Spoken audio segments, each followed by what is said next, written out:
Okay, let's talk about historic returns on our risky portfolios and put this into context. The normal distribution is generally a good approximation of portfolio returns. VAR, value at risk, indicates no greater tail risk than is characteristic to the equivalent normal, and excessive um, shortfall or expected shortfall does not exceed 0.41 of the monthly standard deviation, presenting no evidence against normality. So we're going to say a negative skew is present in some portfolios some of the time, and a positive kurtosis is present in all of the portfolios all the time because they're pushed together. So we have a negative skew with a positive kurtosis for most situations. And so when we look at this, we can look at it historically. This is a chart of normal and real equity returns around the world from 1900 to 2000, which is the 1,000-year return that we have data on. The nominal returns you can see in blue are kind of all over the place, but the real returns, the actual increase in purchasing power, have gone up or go up across this because they're in order by different countries. And you can see the United States is at 6.7% over this time period. It's pretty good. I believe SA is South Africa. I'm not looking at it, but I'm pretty sure that's it. Australia and Sweden are done pretty well. And as you go back down here, you've got Belgium, Italy, Germany, Spain, France. A lot of the Western countries have maybe not done as well. But you got to remember this 1900 to 2000 period is a couple of world wars, which completely devastated many of these European countries. The ones that were out of those wars did better. So that will give you a little example of why peace is a pretty good thing for the economy. And also the nominal rate of return, if you look at it, is pretty high because of the obvious inflation factor. That's right, inflation still is rearing its ugly head in our rates of return.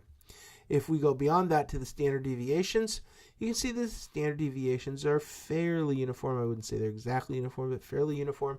Equity standard deviations are obviously more volatile than bonds. The standard deviation is about 20%. Italy, Japan, and Germany, because they've had quite a bit of volatility over those 100 years that we're talking about. But the rest of them are about 20%. That's what they're bouncing around at. Bonds are a little bit less volatile, depends on the country. So if you just go to the United States here, which is right here, you can see that we basically have a 20% standard deviation in stocks and a 10% standard deviation in bonds.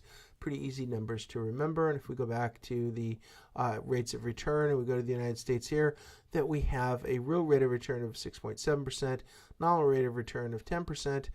So you can see that inflation over that time period is about 3%. That's what we're looking for, is a little bit less than 3%, 2.5% to 3% inflation is what we would hope for. Maybe even less than that, 2.5%. But nevertheless, it's right in that ballpark. Unfortunately, when I was younger, because I'm a little older now, when I was a kid, inflation was more like 10, 12% or even higher, which is very devastating to the economy. So we have some historical context now on supply and demand, on mean variance and mean standard deviation investing. And so when you start talking about your investments, the first thing you want to be talking about is the impact of interest rates and inflation, because that's going to be set the minimum standards for you, because you don't want to be investing and lose purchasing power. And then beyond that, we want to talk about volatility. And the volatility is a measure of the bouncing around of the stock price. And here's the standard volatility. Stock prices are going to bounce around 20% on average, plus or minus the mean.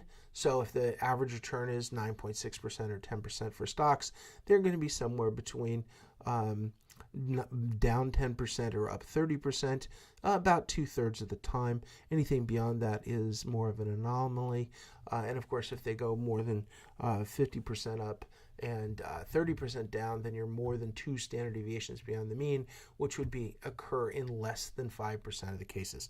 So we've got some mean variance framework. We've got a little statistical refresher, and this math is pretty straightforward and simple to do, especially if you've already done through statistics. So there you go. So that's chapter 5. We covered it pretty easily, not too much difficulty here.